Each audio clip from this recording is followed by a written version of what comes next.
A fost prima locație pe care am văzut-o, deși prospectasem piața destul de mult online și pe la târguri.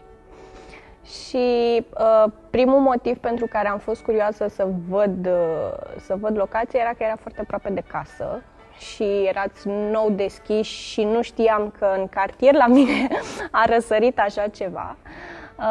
Și atunci a fost prima curiozitate treaba asta și apoi când am venit și am văzut-o, cu bucurie spun că am avut cumva un flair pentru că erați încă neterminați, deci mai erau lucruri de făcut și totuși am putut să vizualizez că aici poți să faci un eveniment extraordinar.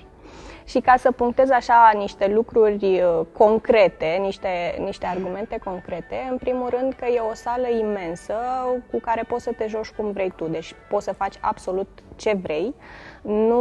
N-ai cum să ai un eveniment la Indigo cu încă multe altele pentru că poți jongla cum vrei tu cu aranjamentul.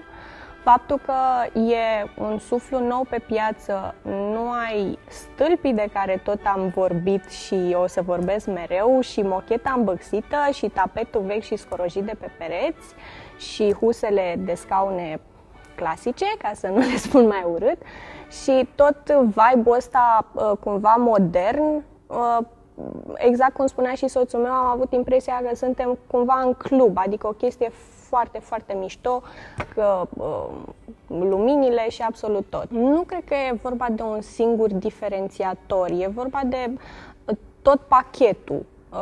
Exact lucrurile pe care le-am spus mai devreme și o altă chestie, disponibilitatea echipei de aici către a-ți personaliza și a fi deschiși la ceea ce îți dorești tu, dincolo de meniurile standard pe care le găsești și din care trebuie să-ți alegi, din opțiunile de listă în care îți convin bine, nu-ți convin, asta e.